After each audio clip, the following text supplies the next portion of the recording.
Hello everybody and welcome to the first episode of Shit I Got for Free. I think the title of this series is pretty self-explanatory. I am playing Shit I Got for Free. So today in this first episode we're going to take a look at Creepy Road, which is a fairly standard but still maybe a little bit of an interesting game. So let's go into the settings menu and the controls first, and then I'll take you into the game for a little bit and show you what this is all about. The settings are pretty bare bones. You've got a resolution option, which I'm not going to change, but it works, I suppose. You've got full screen on and off. That's pretty much what there is to it. Graphics go from low, medium to high. It's pretty much just sharpness. This is just blurry, this is less blurry, and this is just sharp.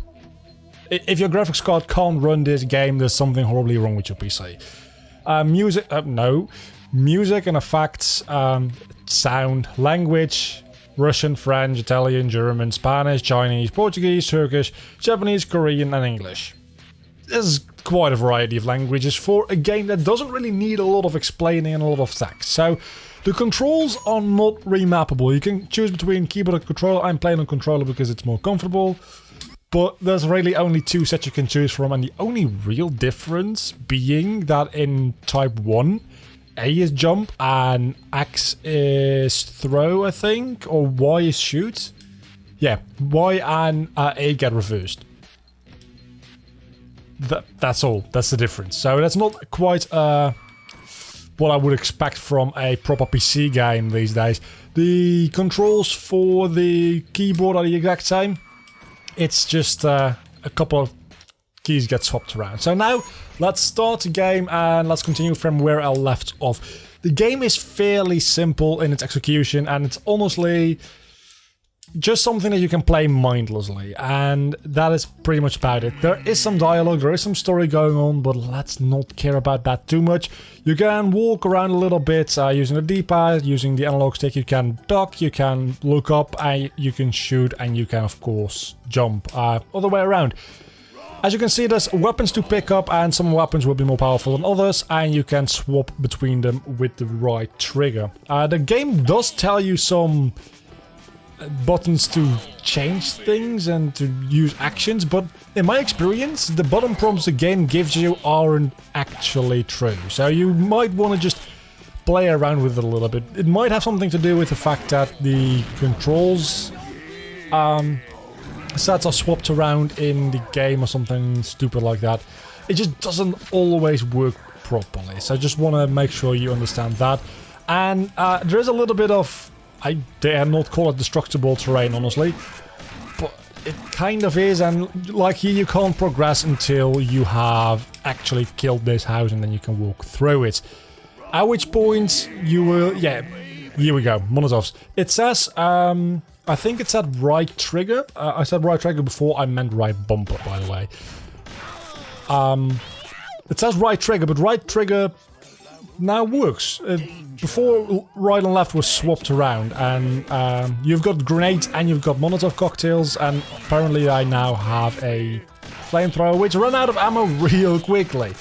So you can throw grenades for an explosion, you can throw Molotov cocktails for a little bit of fire, which pretty much kills everything that ever enters it. So, but you throw them pretty far and you've got no control as to the arc of your weapons. So whether or not that's worth, oh man, I'm dying very, very quickly. Please don't kill me, thank you.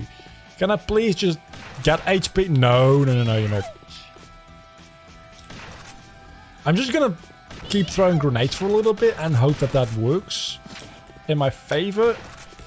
So this game apparently can get fairly hectic and difficult. When you die, you get to reset back to the beginning of the level. The first level was very, very easy. It's a good tutorial level. It teaches you about getting new weapons. It teaches you about throwing the grenades and jumping and all that kind of good stuff. And the fact that you have to watch out for pretty much anything that moves. And one of the hints between levels in the loading screens, it said something about pandas being non-violent. So there's certainly going to be different kind of worlds, I suppose, because I don't really see a panda on a farm, and before I was in a forest. So I really hope to see some more interesting places, because a forest and a farm, they're okay, but The art style of this game actually really intrigues me because I think it looks quite nice. Animation is well done and smooth and it's all sharp.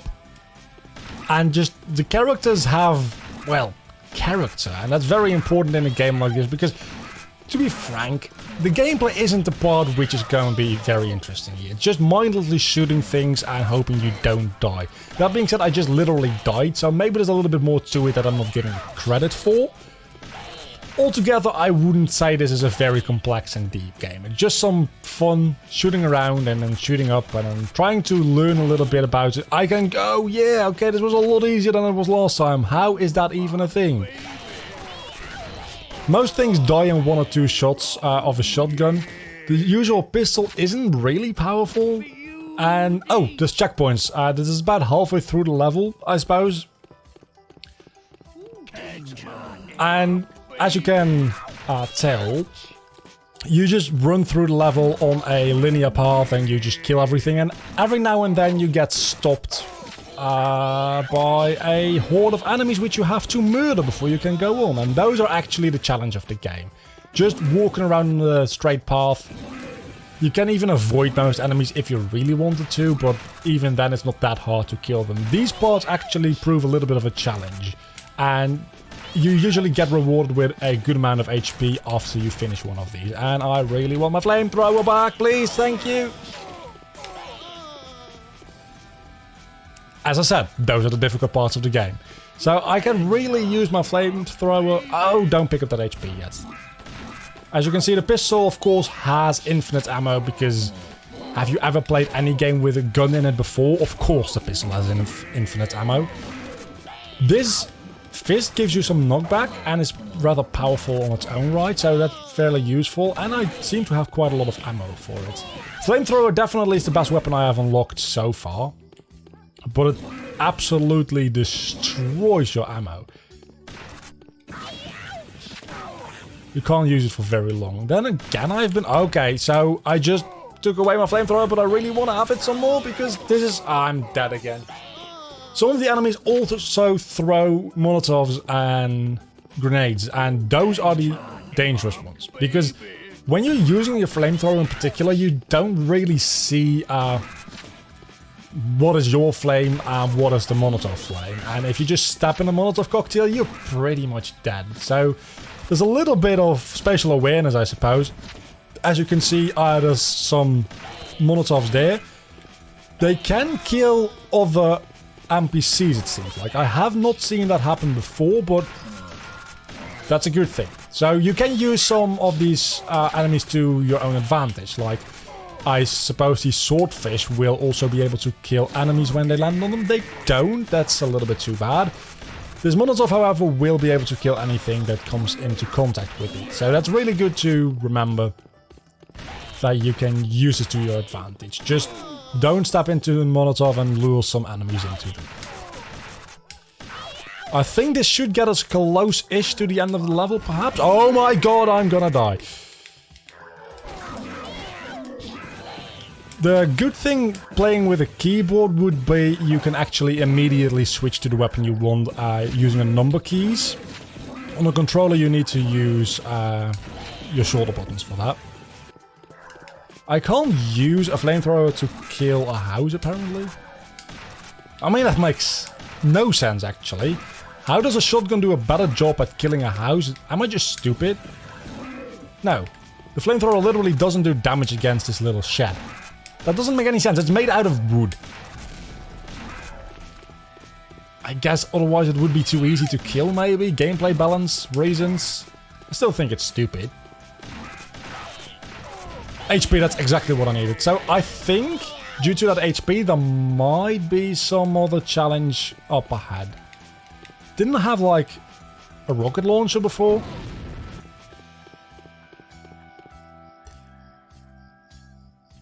Well, that certainly happened, didn't it? Maybe I should use a couple more grenades and Molotovs, because those actually seem to be very much powerful. I guess you can die from your own Molotov as well, so watch out for that. Okay, flamethrower, flamethrower, flamethrower, I'm dead. The difficulty curve in this game seems to be fairly harsh.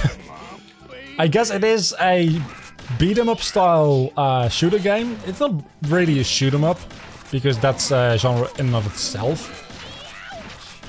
It's just an enemy gauntlet, really. That's what this entire game seems to be. And I don't mind that whatsoever, because these kind of games, honestly, it's gonna be really weird me saying this, but honestly it reminds me a little bit of the philosophy behind Assassin's Creed being pretty much just a power fantasy. There's a shit ton of NPCs you need to kill and they come at you all at once. Well, that's the difference between this and Assassin's Creed. Assassin's Creed doesn't throw them all at once in your direction.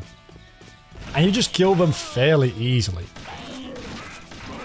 And I don't exactly know. I haven't been reading up the story because, as I said, you don't really need a lot of knowledge about gaming history to know that this is not... Oh, I didn't want to use that. I keep forgetting cars apparently are explodable. I don't know if that actually deals any proper damage to anybody, but it seems... Oh god, very useful. Those swordfish are a little bit of a problem, as you can tell.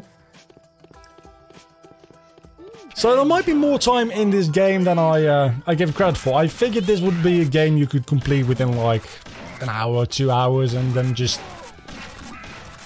never play it again, unless you're bored again in like a year. It's one of those games you play like for an hour at a time, and you either take 10 years to complete it, or you complete it once and then you don't play it for 10 years and then you play it again.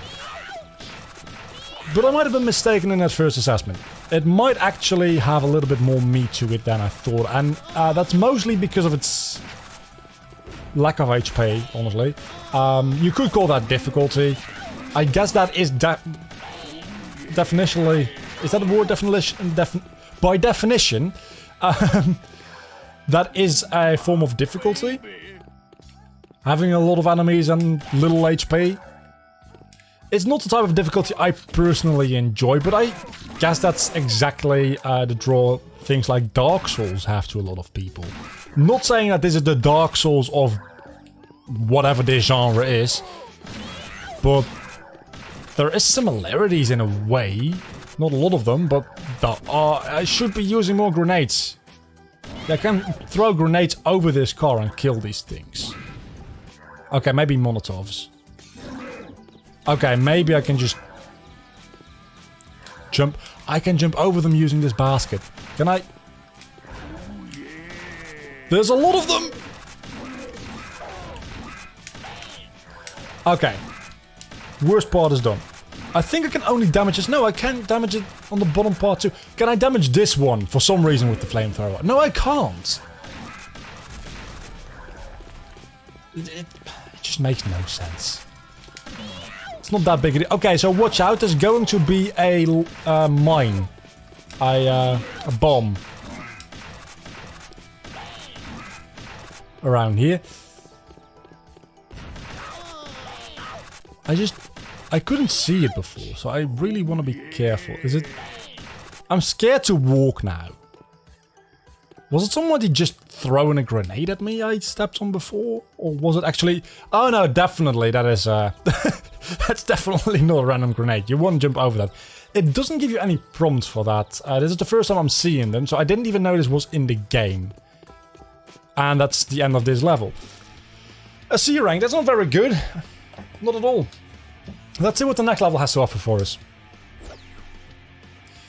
You can save your big weapons and ammo. It gives you hints in between. Okay, so... Smells like cotton candy. We're at a carnival? Question mark? Oh, there's gonna be clowns, isn't there?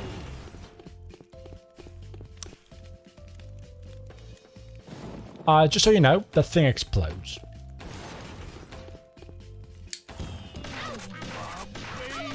Yeah, those clowns.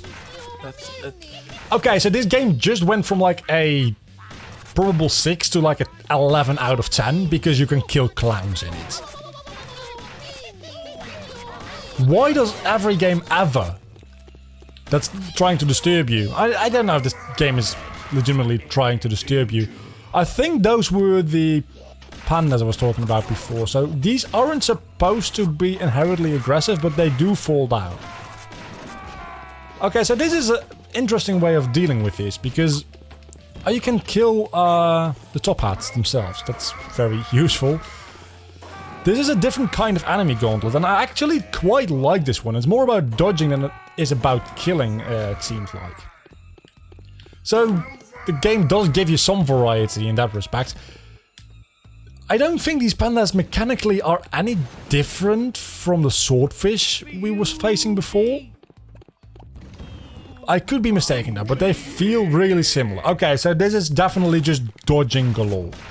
And it's gonna get more difficult since these puddles of poison, yeah, there's green bubbly stuff on the ground. Don't touch it. I mean, you don't have to be a genius to know that if you're in a video game, green bubbly stuff usually means bad. Unless it's a potion. Some potions have green bubbly stuff, I suppose, but mostly it's poison, not potions.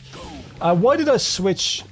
Did I really use all of my shotgun shots? That's not good. Because now I've only got a pistol and like 3 more of those hand things. And these guys take a lot of hits to kill. Okay, so I've got a couple more of those hands.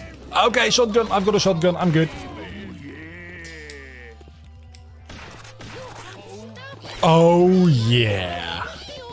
I like this. I really like this. You can't jump with a heavy weapon. That's not a new mechanic. That's a annoying mechanic mostly. Oh, of course you can swap out. Okay, no, never mind. That's not annoying at all. That's genius. Please. Yeah, I like that. I really do.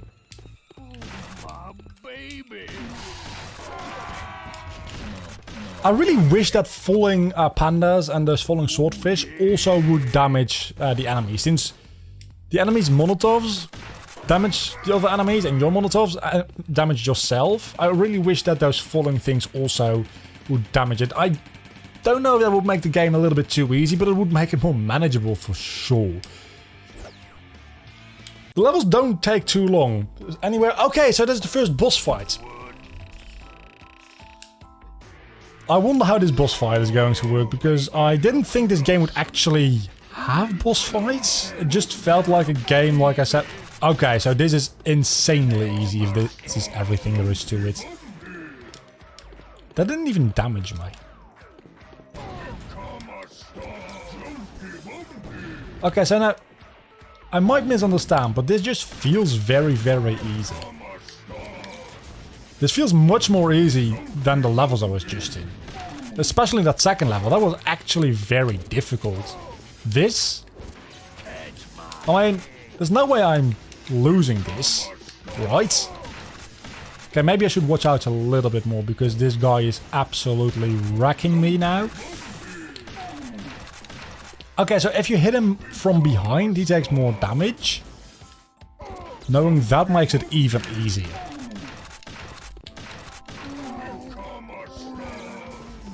We died at the same time. Did I win or did I lose? I lost, okay. I suppose that makes sense. That's how games work usually. So the grenades don't really do that much at all, I don't think. Maybe if you throw a grenade at him from behind. Let's try that. Yeah, that doesn't... Oh, that does a lot of damage. That does an absolute absurd amount of damage.